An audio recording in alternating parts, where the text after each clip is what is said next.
Hello, everyone, and welcome to the second panel that is beautifully entitled Wages.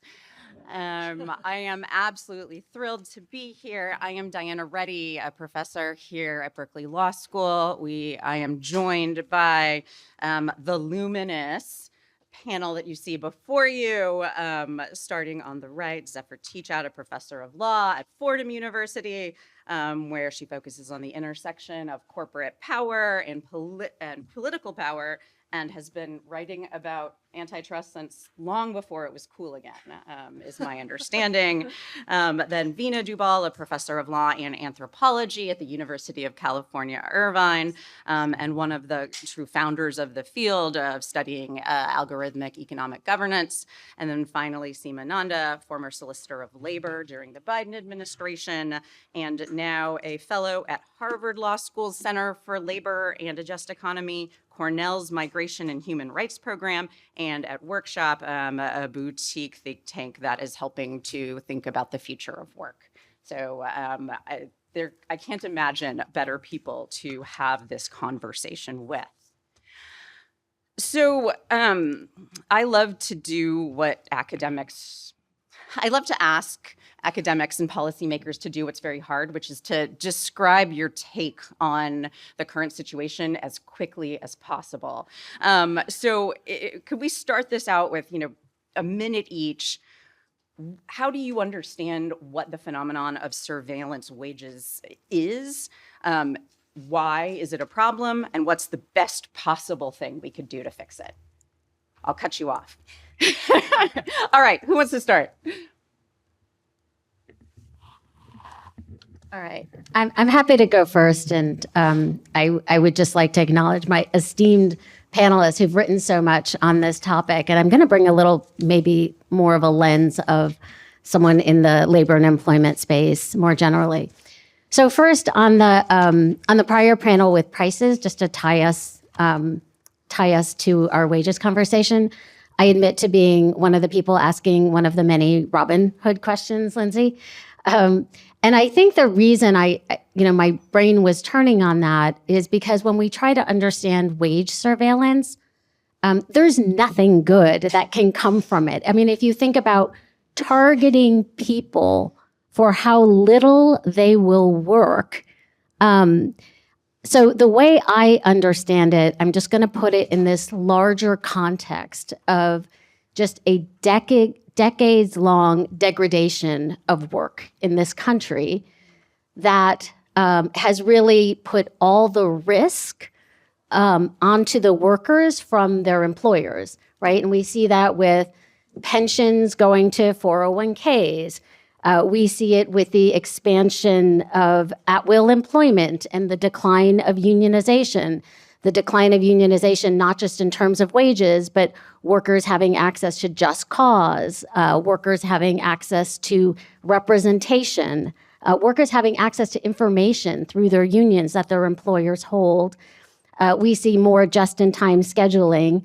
And then something that a lot of us who are in the administration were trying to deal with, we see that in terms of the wild expansion of non-compete agreements, from now representing nearly 30% of workers have non-competes, whereas before this was really narrow to deal with high information workers.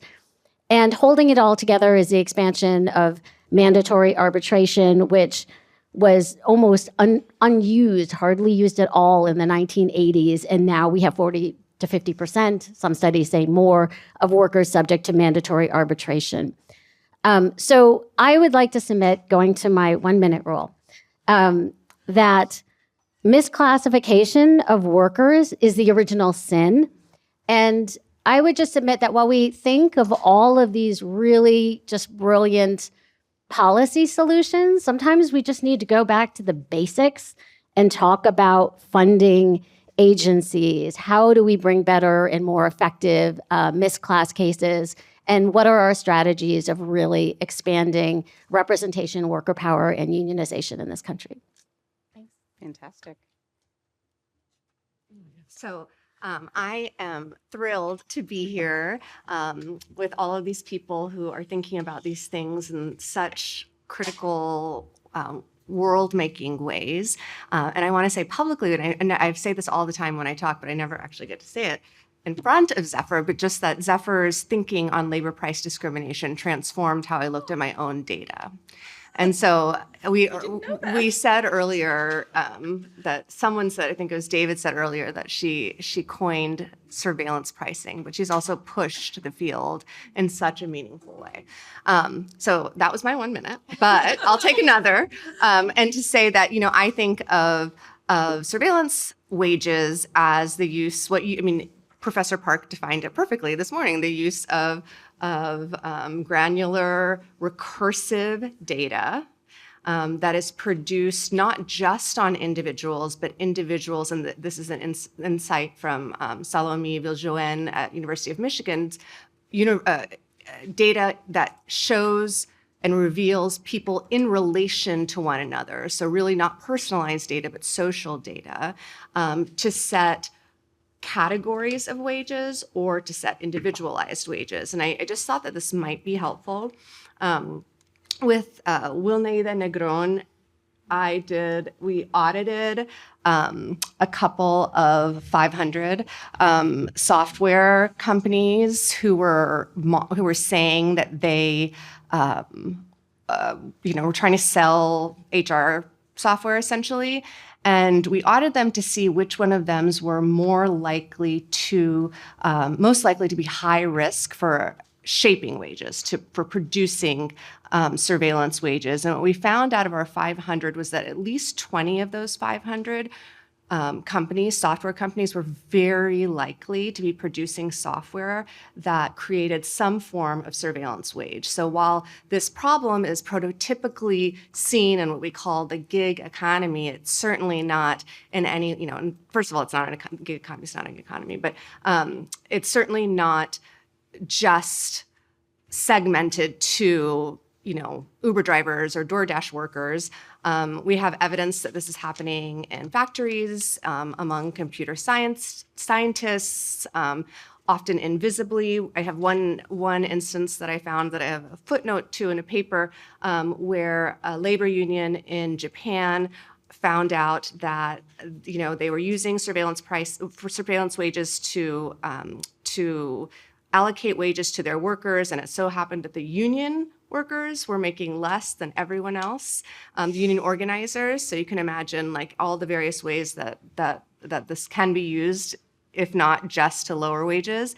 And so we took those 20 software products and we allocated them into two different categories. You have the categories where what I call the automated workforce compensation decision-making systems. So these are these collect data and then use the data to create wage structures or wage brackets, sometimes within sectors, sometimes within firms. This is mostly deployed by logistics and healthcare and customer service, manufacturing. And then you have automated wage calculation decision systems that are actually what you imagine with an Uber driver whose wage is different than the exact same wage of the worker who's working at the same time with the same skill. And so,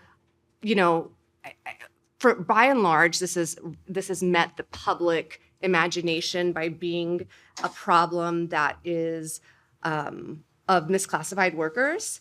But I think that space of misclassification has allowed major labor experimentation. So you see the products that Uber uses in-house, essentially the logic of those products being exported to other firms who are only bridled by two main laws, really, in the wage space: employment discrimination laws and minimum wage laws. So it might be that workers are making the minimum wage, but they're making surveillance wages. And as you saw, I don't know how many employment discrimination law scholars are in this room. We're watching Professor Park's presentation.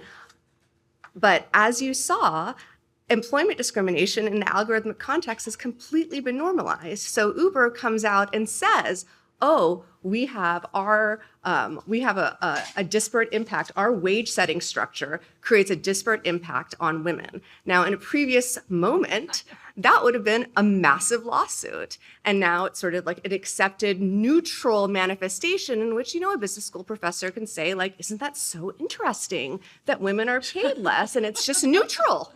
And so that's my, I'm sorry, small spiel. I'll let you go next. Oh, I'm going to stick to 1 minute. So I'm going to talk in a second about how I think this does fit within a series of other dynamics. And these are all shifting vocabularies and very contested vocabularies. So I have a reason for this particular vocabulary, but I'm not committed to it. But it is contested right now legally, and it's contested in the political space, like which is which. So I think of surveillance pricing, which is only wages, as only one of the kinds of pathological behaviors in the algorithmic wage field that Veena basically invented, which is amazing, as being where workers are compensated differently from each other through price or non-price mechanisms. And that's been a big development in part because of Veena and others' work, or non-price mechanisms based on personal information and social information gathered through close data monitoring. And I have come to believe that another way in, one way in, is the gig work in independent contracting, but another way in has been through scheduling. And that there is, clearly an effect similar to a pay cut or to differential pay in scheduling, but it's a way which has gone under the radar in which a lot of these early efforts in surveillance wages are already occurring in both the formal and informal employment context. Did I do it? Yes, or the closest to it. Anyway, that was excellent. Everyone did excellent. So, I guess, Zephyr, I wanted to follow up because I think you've done a really good job of trying to taxonomize kind of the different ways in which individualized data is used to affect both prices and wages. And I think you've acknowledge that some are more problematic than others, and some are potentially, have the possibility to be pro-social, or that some gamification, for instance, actually might increase enjoyment at work. Yes, I was going to ask you to do that. Okay. And I'm so thrilled. Yes, what are the different kind of categories you see? So I'm going to talk about these in a second, but I think of them as being basically 5. So one is, and so these are all algorithmic forms of wage management that overlap with each other and create a fog of wages. So there's performance-based, surveillance or behavioral, dynamic or hyperdynamic, experimental, and gamification. So I just want to walk through. You guys are used to law professors. That's gamification. Do I need to move? Funny because it's true. Okay, so let's just walk through each of them. Performance-based is like extreme tailorization, right? So it's using some measure of productivity to set compensation or offer scheduling. So Karen Levy's great work on truckers shows, among other things, that you have a big sector of employed truckers and a big sector, or smaller but still significant sector of independent contractors. Both then may get the same cent per mile, but the cent per mile they may not get different cents per miles, but they get different wages over a year because based on productivity measures. So they are then get different, as much as 7% different over a year based on what different jobs they get. So that's, in the Amazon warehouse worker context, we see that. We've seen a lot of research and writing on that. Then there's behavioral or surveillance wages, which is how we started using PII. Basically, using the full panoply of data that TikTok uses to decide what you need for your next video to determine what your reservation wage might be in a personal or social way, a reservation compensation. And on the first one, I'll walk through each, the sort of hyper-tailorization, or the extreme tailorization, is the one which I think has people have a pretty weak, except outside of like workplace injury, they tend to think that makes sense. People should be paid more when they're more productive. They should get better scheduling when they're more productive. So there's not a strong moral response to that. Surveillance wages and surveillance compensation, there's a very strong moral response to, which I think goes back not just to the Wanamaker price, but to the Grangers and then to the just price tradition, via Aquinas to Aristotle, so a couple thousand years old. I think there's a strong intuition around it that can be overcome. And then there's dynamic or hyperdynamic compensation, which is using a combination of supply and demand to make micro adjustments in compensation or scheduling, and applying all to the same category simultaneously. So this is algorithmic pay changes based on shifts in demand or shifts in supply. I think it is deeply actually problematic, but far more in part because of the experiments with Uber, far more socially accepted right now, the idea of dynamic pricing. And you see this in public responses to charges of surveillance pricing. They'll use any one of the others as a response, but the preferred ones are in the consumer sphere, experiments, and in the worker sphere. I think the preferred defenses are we're just doing tailorization or we're just doing dynamic compensation. Again, and I think a little bit alluded to earlier, but it's really hard to know what's dynamic and what's surveillance because the band that is being measured could be a band of 5 workers, right? So like the initial setting of the market can actually be quite small. So it might be dynamic wages, but dynamic wages to a small band, and then it's a little bit of an overlap. Then there's experimental, which we talked about earlier in the pricing context, but A/B testing. And because of our sort of consent framework, if employees or those being compensated have consented to some degree of compensation experimentation, I don't know, I'm just playing around with words, but I've been thinking about this as hyper experimentation because we're used to experimentation in the workplace. You want to experiment. What do people want? What are they going to respond to? But the hyper experimentation being constant and never ending does seem fundamentally different in kind. But the key difference in an experiment is your PII, your personal information, is not being used to set the initial differential compensation, even though you're getting differential compensation, but it then is using your PII to potentially set it in a personalized or dynamic way later. So it's still using that PII, it's just using it in a different part in the sequence.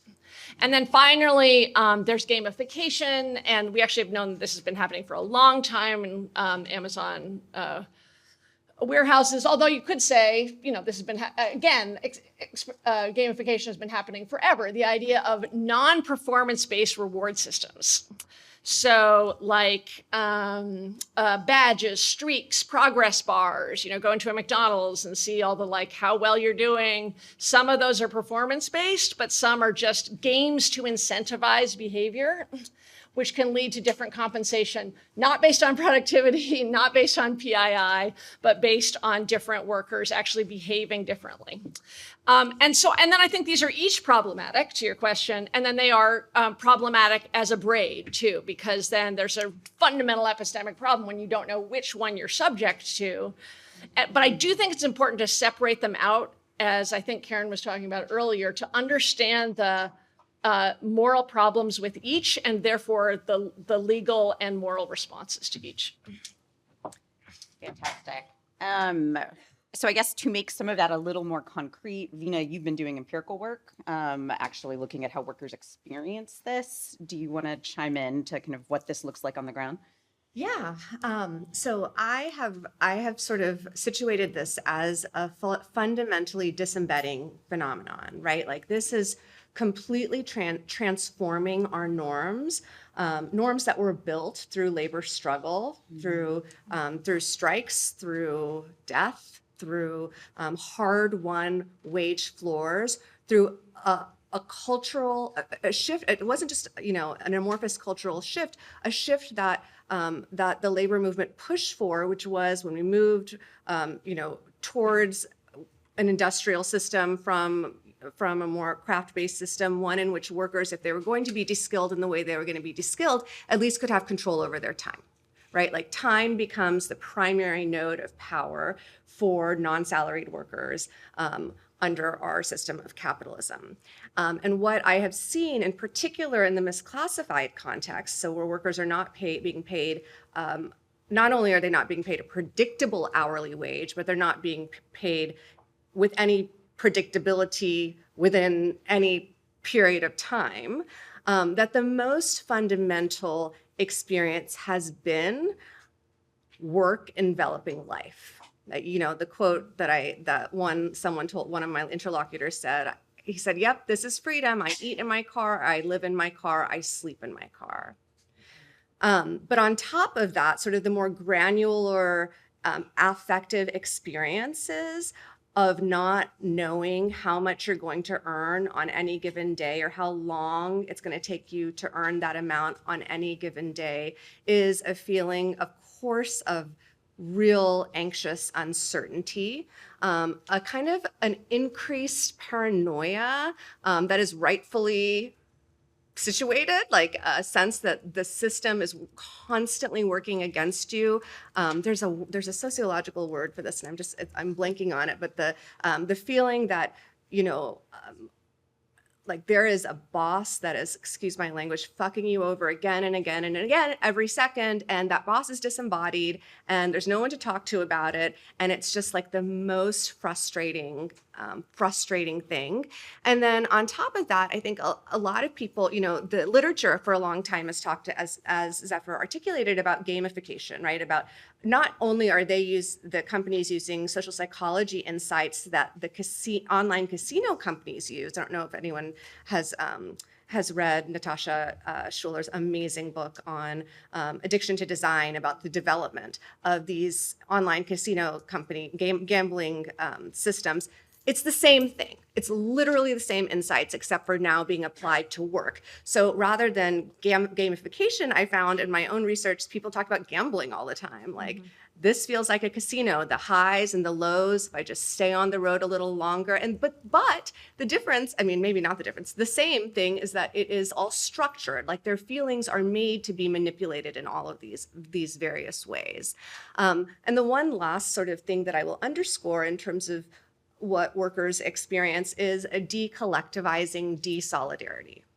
So if you can't name exactly what's happening, and you can't really make sense of how this is happening on a broader scale on any particular firm, you blame yourself or you blame your colleague. So workers will always say, like, they interact with each other a lot over WhatsApp, over Facebook groups. Like, there's the reinvention of the water cooler and all these different online contexts, and there'll always be one person, and this is a quote from someone. He said, "There's always going to be one guy who made $4,000 last month, and that guy, I guarantee you, is a plant, because his articulation of his wages makes the rest of us feel like we're doing something wrong."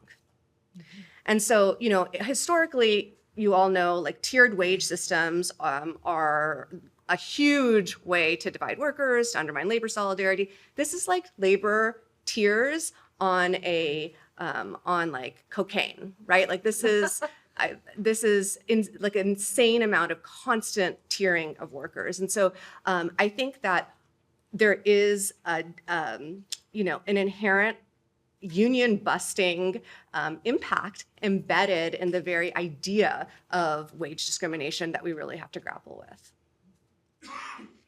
So that's a really interesting point, and because as you point out, there's been some version of this throughout history, right? And part of what the labor movement and a lot of the kind of resistance over the 20th century was an attempt to standardize wages in some kind of objective way in which there could be legitimacy. But when I worked at a really fantastic labor and employment law firm, we got bonuses that nobody knew what each other got. And whenever I went home and saw someone working late hours, I was like, that person's messing up my bonus. How is this different from all the different ways in which, employers throughout time have tried to pit workers against each other and also use a number of factors that we might think are not morally relevant to wage setting to set wages? Maybe Seema, do you have thoughts on this? I'm happy to start on this, and I think Zephyr's categorization is so helpful as we think about this. And as my co-panelists were talking, I was reflecting on this because there's some things about wages, like bonuses, that maybe you used to have a human manager sort of like, oh yes, I know this person has been working more, and then maybe you have this objective way to say, no, this person was working more because we have surveyed them. And so there may be arguments that some of that could, in theory, add to workplace fairness, right? It goes the idea of, technology is only bad when it's used for bad purposes. The part that I find most troubling is, I think, the part that Veena's work with Uber drivers really points out is, this fundamental breakdown that you are being paid differently, having nothing to do with how hard you're working, how well you're working, how much you're working. And in fact, those things are turned on their head. You're being paid less based on your almost, in a lot of cases, your desperation for the work. And I think that's what turns the relationship on its head. And that's where it gets, just hyper troubling. I mean, certainly I don't mean to suggest that all of the other types of surveillance couldn't have inherent bias, privacy concerns, fairness issues without being able to go to a human manager. But I think that to me is the fundamental, really concerning part that sort of breaks down what we know about work. I'll just say that, Black women will tell you that across sectors, hard work does not mean that you're going to be paid higher amounts. I mean, we know that traditional wage setting is embedded in imperfect, deeply problematic, racist, gendered power dynamics, and wages emerge from power dynamics. And so the job of the labor movement historically, of collectives of workers, is to assert control over the power dynamics, so as to, one of the biggest goals has been to standardize wages in different sectors. Bonuses are often, as anyone in the mid-century Fordist era would have told you, really unfair, because it was the favorite that got the bonus. And so when you talk to, the Chamber of Progress people, they'll say, look, this is taking away that kind of nepotism in the workplace. This is taking away the kind of the deferential treatment that the brown-nosing worker gets. This is making the workplace more fair. But what you saw, if you were watching Professor Park's presentation, clearly is not actually the disembedding of bias from these systems, but the recursive recreation of that bias, such that not only do you have historical inequalities reemerging through supposedly, neutral LLMs, but the various ways in which workers could contest or find fault with or even organize around certain forms of unfairness all of a sudden become invisible. So it is not just that somehow this optimizes fairness through math. It's also undermining what I've said is been historically the most important part of wage setting, which is power through information asymmetries. So if I don't have all the information that you have, I can't really argue with you. I can't really identify. I mean, we're having a hard time here between us identifying exactly what the problem, where the problem is, which might speak to as we get to later questions about solutions, what kind of solution we might need to prescribe. But it's fundamentally taking like human agency, oversight, transparency, and the fight out of the hands of workers. So today, so much all over the world, so much of the debate has been around transparency. Like if only we could see, that would fix. Then we could go back to the age where we can, gripe with our coworker about not getting the same bonus. If only we could see. And what we have in the few cases where we do have machine learning systems explained and data revealed, variables revealed, it has given us nothing. And so maybe it's something we can get back to, but that's a very long-winded answer to why this is more problematic than the already dismal status quo that we've long embodied. Yeah, I think there's a lot of places in history, and there's a historical source, and there's also places in history where we fought against, repeatedly fought against different forms of price discrimination in wages. Yeah. And I think this is an absolutely revolutionary period. I really do.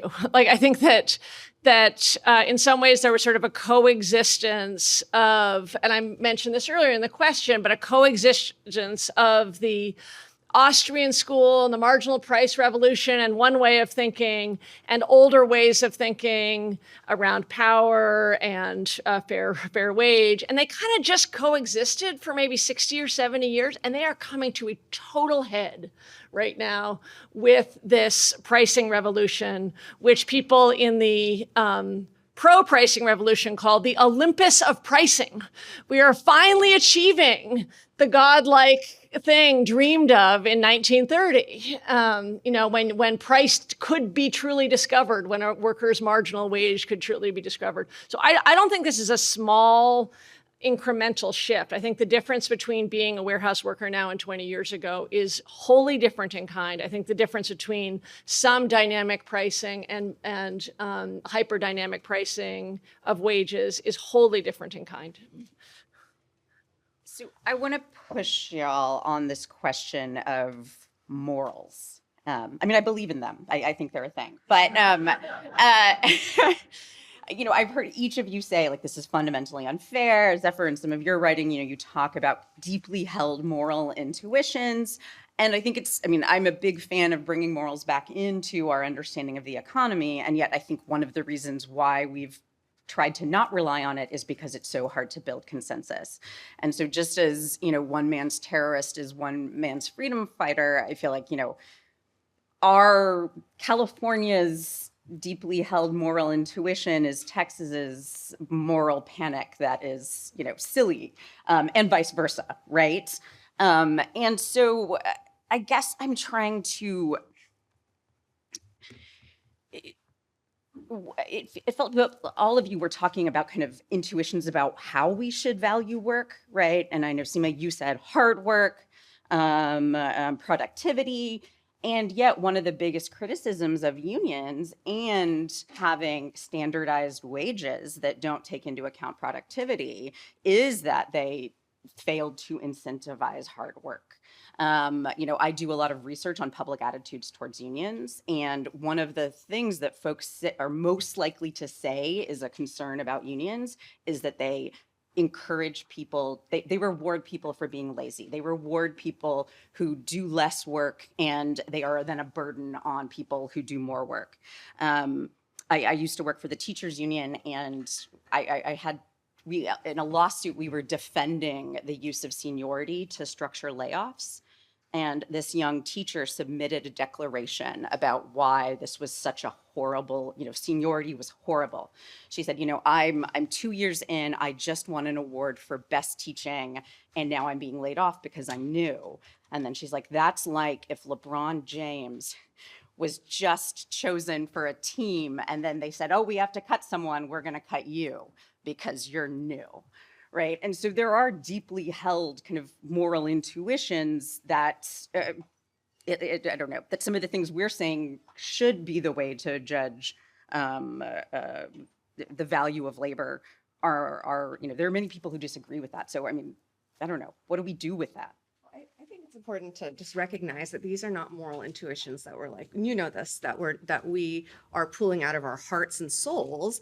These are moral intuitions that are like constructed around and with social movements and human needs. So the very articulation that unions make people lazy is a political manifestation of PR firms and the anti-union busting firms that really caught on at the same time that the idea of the welfare queen caught on. I mean, like there's all of this literature about this, and it resonated for particular reasons. And so part of what I do in my work using ethnography is to rebuild moral economies of work such that there are ways, and I think a lot of unions do this really well, a lot of nonprofit organizations, scholars do this really well, where they describe particular experiences that seem fundamentally unfair, and name them, give narrative to them so that it becomes possible to once again talk about how maybe it's okay to not work your ass off.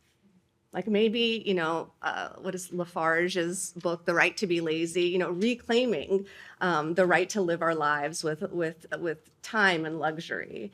And I think that that's part of the project that we're all building, and it's a discursive narrative where there's a countercurrent, certainly, but I think the whole point of what we're doing is to provide that countercurrent.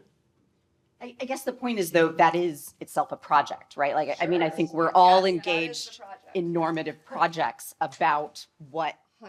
How to value stuff. Why are we right? So just some things to add. It's not a complete answer, but just some things to add here about people's intuitions. When it comes to experiments, there's sort of a post-World War II, there's a long human subjects literature on like, how do we think about people as being subjects to experiments? That isn't, it's not directly on point, but it's close to on point. There's a lot of literature on gambling and, talking about gambling.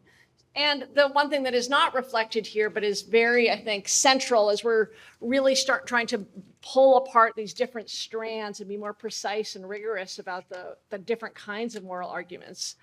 Speech is a central part of the moral argument, and radical epistemic uncertainty is part of it, right? So, and those two are connected, that the paranoid state that Veena is talking about has a real impact on the nature of solidaristic speech, but also the nature of speech in the public arena. And the people who are drawn to that kind of argument may also have different instincts around unions. There's not sort of a preset clusters around this set of behaviors that map onto left-right politics. I do think that there is a story here that confounds and is also antithetical to like a Hayekian notion of price discovery. Yes. In which I, part of why I've written the way I've written, which is like not necessarily like doesn't manifest my radicalism, is because I want to build a project with other people. And maybe we can talk about it a little bit, but I think that there is a story here. So, I mean, Seema, you are required to be practical, or at least you have been historically. I mean, do you think there is a shared moral consensus that we can build law around about what are legitimate bases for valuing labor in this country? I mean, I do, and I think there already is in a lot of ways. Just taking your original question, your provocative question, up a notch as to why we're right. I think they go to really fundamental ideas about what kind of country we want to live in, and all of these things we're talking about increase inequality. They all are about more power, information, money, funding going to the higher echelons, employers, and then people at the bottom, workers, more vulnerable workers, getting less and less information, less and less sense of even how they're being paid, why they're being paid, less opportunity for solidarity. And that goes to, fundamental aspects of our democracy, which, not to take this in this wonderful conference in a different direction, but these are all related concepts. I mean, democracy starts with the people, and the people have to have information. And so I think we're right, because all of these things, really feed into our democracy. And I think, to the larger points of unionization, it's very clear you can tie the decline of unionization with this loss of worker power, with the degradation of work in all of the ways that I talked about, this being part of just now taking technology and really being at this real inflection point. That's lovely. So we have some audience questions here, but I want to ask a few more things first before we turn to them. So, we've talked about the values piece and the taxonomy piece. Veena, I know you've written about kind of how the combination of surveillance pricing and surveillance wages mean that essentially we're dealing with a fundamentally different economy. I would love to hear you say a little bit about that. And do we still have a market economy? What is happening? Yeah, I thank you for asking that. So I have written about this in my computer, and it hasn't actually found its way anywhere else, though I hope to one day put it in this issue of the California Law Review. So I'm writing, and so I say it in these terms because it's experimental, in some ways kind of speculative. I would really love your thoughts and feedback, but I'm trying to develop this idea of predetermined purchasing power. So today we've talked about price, surveillance prices and surveillance wages in two kind of different breaths. Wages come from labor markets, prices come from product markets, and purchasing power is something that, falls out from, it's a residual, right? Something people have more or less of depending on kind of those outcomes. But I think what we're seeing is the emergence of systems that operate across those domains simultaneously, and they are not just reacting to market conditions, they're actually coordinating market conditions. So instead of wages and prices being determined independently and then interacting, they are increasingly co-collaborated, often using, and we know this from the 2014 FTC study. Where's Steph? Steph, I don't know. There she is, okay. The FTC study, where we know that these data companies are using the same data, the same classifications, the same predictive models. There's, as Professor Park articulated, a feedback loop, but that feedback loop is actually not separated in many instances, right? So Uber is the best example of this because, and he started to get into this in one of his slides, Uber drivers are Uber consumers also. Uber offers them gas sales. Uber offers them grocery coupons. Uber does all payday loans, all these various things within the app at the same time as paying workers. And so it's literally a recursive feedback loop. But even if we don't have firms colluding in actual price setting and wage setting through algorithmic systems, the fact that they're collecting the same data for the same purposes in the same ways and relying on the same models means that purchasing power isn't something that emerges after the fact, right? It's not the residual of prices that emerge, or that wages minus prices. It's continually shaped in advance. So I'm trying to kind of think about this through histories of just pricing and just wages. I don't have quantitative proof that this is happening, although my hoping is that this framing kind of pushes us to think through what that proof might look like. But what I'm trying to say is there's life chances are being determined ex ante, right? It's not just that firms are optimizing wages and prices there and here, it's that they are participating in a feedback loop that mathematically determines the range of what a person can earn and what they will be asked to pay at the same time. Now, if you have property, if you have stock money, maybe this affects you less. But the vast majority of Americans do not have rental income, property, or stock market, whatever it's called, money. Clearly, I have a lot of stock market money, no idea even what it's called. And so what people can actually do in the economy, the possibility of economic mobility, is structured through how these systems are designed, and increasingly difficult to contest and to intervene in. So the shift is like, and this is, I can talk about this with anyone who's interested in this Austrian school analysis, but it's the shift from markets as sites of discovery, as Hayek would say it, to systems of design that not only confounds, my leftist moral sense of what the world should look like, but actually runs counter to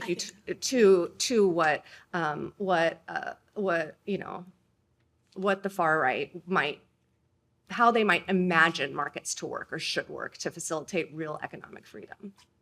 So one quick question on that. Since customers, there's the idea that they still have to consent, right? So since workers could say no, if they don't like the wage, if customers can say no because they don't like the price, does that reintroduce market dynamics? It's an interesting question, except for that there's good data to understand that those choices are not really existent, really good sociological data actually on how difficult it is to get another job.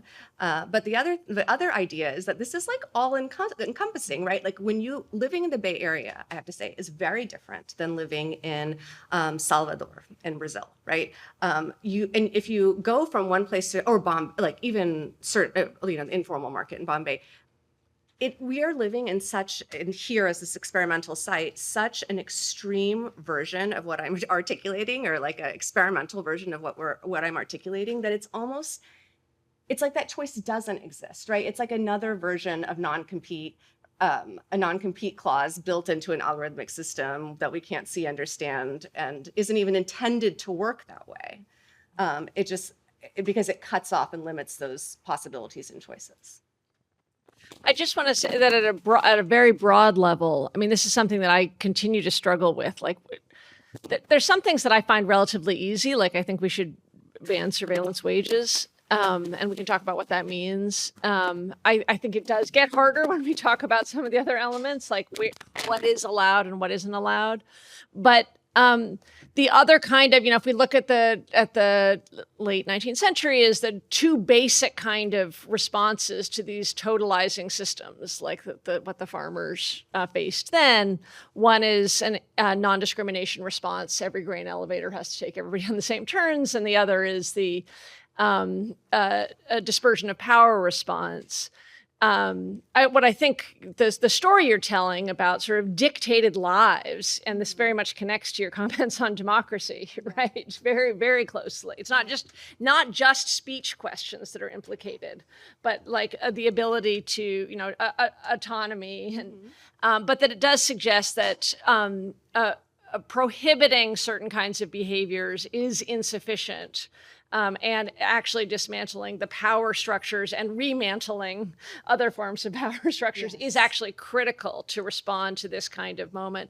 And David Dayan, who's done so much amazing work on this and sort of on categorization and thinking, your question when she was speaking, your question about financial services and price discrimination on financial services, you add to Veena's story the financial services component and the cost of money and the way that data around money is collected. And you have an even more concentrated and dangerous system, because anybody making under $80,000 a year, the cost of money is so central. And the story I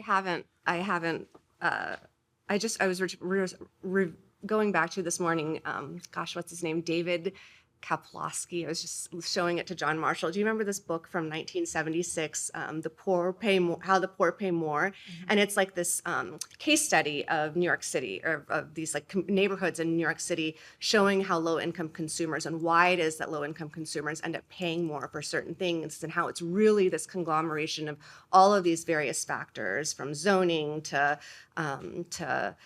what kinds of coupons they're given, what things they're the people that go door to door in low income neighborhoods to try and sell. It was like seems very quaint right now. But what I haven't included in here is thinking about credit, and he talks a lot about credit. And I don't know why I'm pointing here. So it's not there, but his big insight is that poor people rely like totally on credit. And so if this predetermined purchasing power then puts us in a world in which really the only way you can afford things is through credit, which is true for many people, and that credit is also algorithmically determined, it's surveillance credit, then people are just, as they are in the world that we live in, constantly drowning in pools of debt. So one final question on that, and then I want to turn to the audience questions, which is, a lot of different theories of economics are based on trying to understand the relationship between consumers and workers, and then ultimately to recognize that those categories are really largely overlapping, and trying to figure out, the nature of that overlap and what to do about it is a kind of like an ongoing policy debate. And I guess, to what extent is this going to be self-correcting?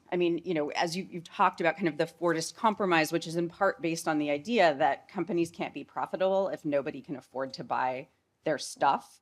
And so if on both sides there's extraction, right? So we are like trying to give workers the bare minimum and also charge the absolute maximum. Do we just have another Great Depression and then everything's fixed? and ultimately, after a lot of horrors. The Great Depression wasn't fixed though, by the market, right? It was. Right. No, it was fixed. Then we get enough societal buy-in, even from the robber barons, to say, well, this didn't work out the way I thought. Is that what's the mechanism for change? Just I don't know, the mechanism for change is a hard one, but just picking up on this, do we see ourselves as consumers or workers? It's really interesting how much people are sensitive to the cost of like eggs, right?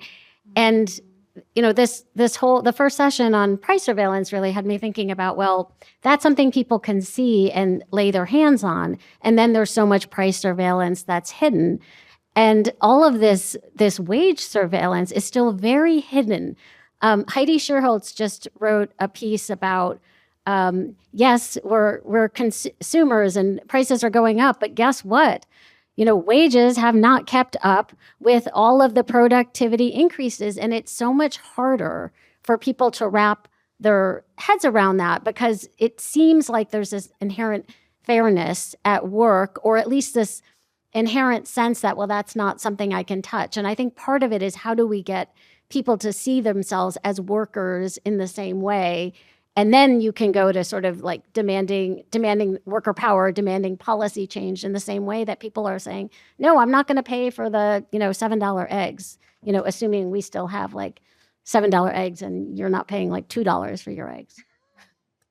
No, yeah, I get all the special deals. Okay, so I want to bring in the audience. So there's kind of two categories of questions here. There's kind of the more optimistic and then the more pessimistic. So I'll start with pessimistic. So this question is, when AI and robotics begin replacing large numbers of workers, today will be seen as good times for workers and wages. Care to comment? So I think, my sense is this is saying, like, at least there are workers now. And what do we do about the prospect? Like, how do you think about your work in relation to the possibility of like absolute replacement of human labor? Well, I don't think human labor, Mills made this argument a long time ago. Human labor is not going to be replaced. The washing machine didn't replace the mom. It replaced it. There was a assembly, this isn't trite answer, but there's the assembly line workers, there are the mining workers who did the metal, and the African American woman who ended up doing the laundry anyway, right? Like it's about, I think it's about worker displacement and not about replacement, but in the context of that displacement, the atomization, I don't love the word de-skilling, but really the making of making workers more fungible, the de-identification with work that comes with that. I mean, again, I think the questions for me are less about what is it going to look like when there's no work, because there's huge amounts of labor that go into training data, labeling data, collecting data.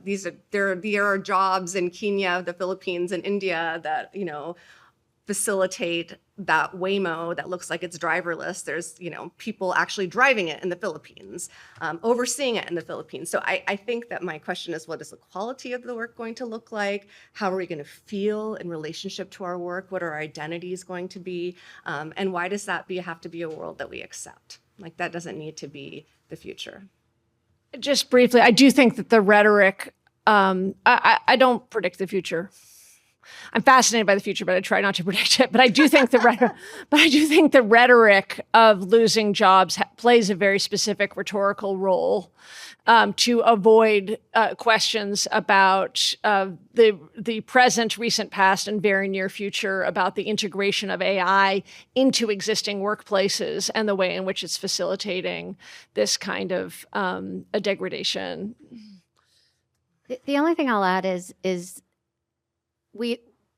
AI is going to change work, but these are policy choices that are being made right now and how they're responded to. It's not looking good right now, but I don't think we all have to act like it's inevitable, right? If we had workers in the room, if you're figuring out what to do with new technology and you have workers there, guess what? You're going to have different policy solutions than if you don't, if you have incentives to basically have corporations reinvest in their workforce and figure out what sort of jobs are needed. You're going to have different outcomes than if you just sort of leave this to, hey, AI is going to lose all our jobs. So I just want to submit that these are very active things that can be changing right now with policy decisions. That's beautiful. And so I think that relates to the two final questions, which I'm going to combine because they're both essentially about how do we take some of the information, the research that you've all done, the policy arguments that you've developed, and use them to organize workers.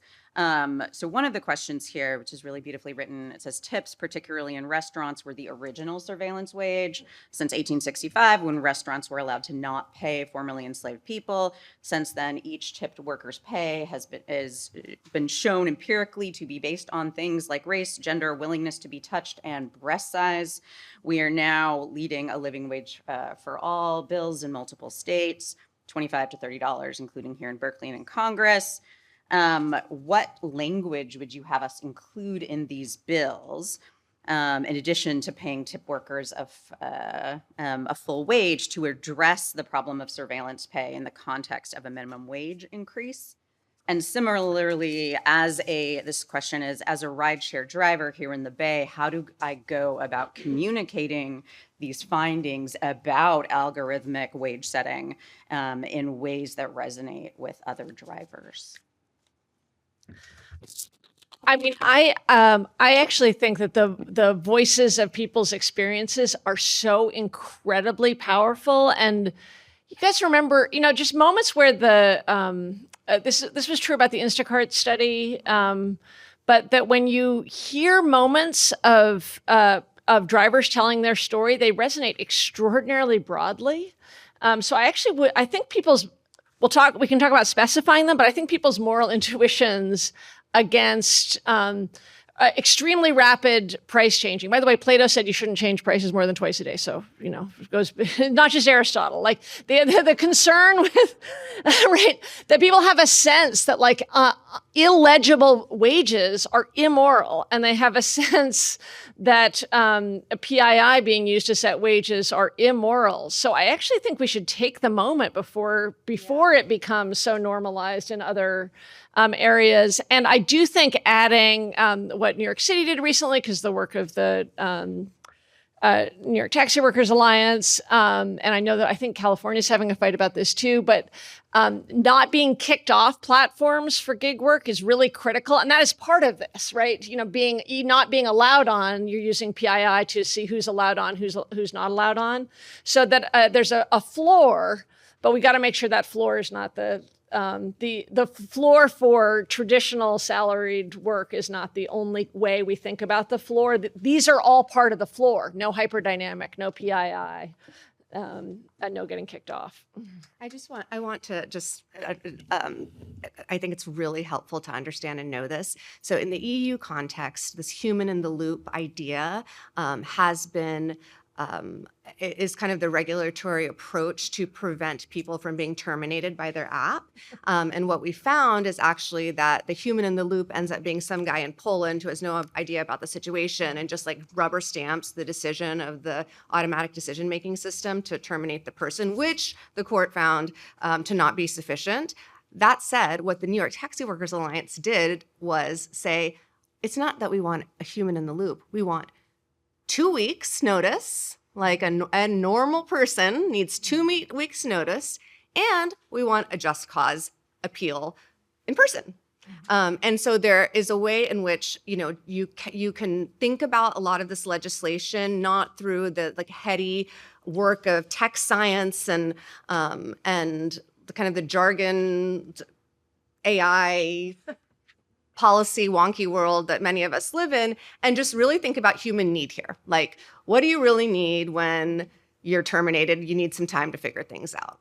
And that kind of language to the first person's question, I find to be often more useful in bills, like actually regulating impact. Like, what is it that you're worried about is happening?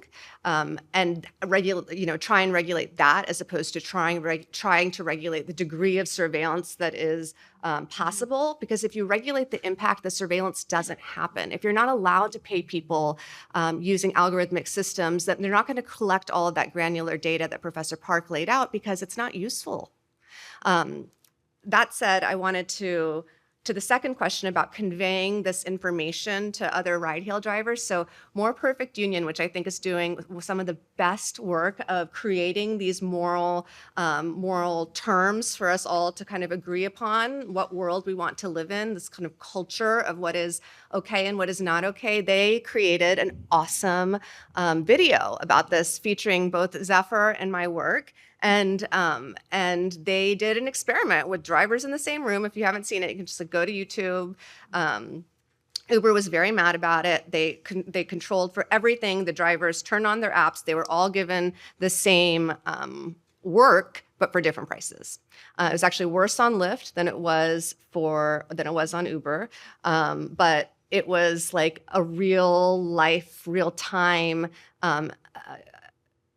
reveal of how this happened. And then you got the drivers also talking about like, this is fucked up. You know, I don't want to live my life like this. This is so messed up every day.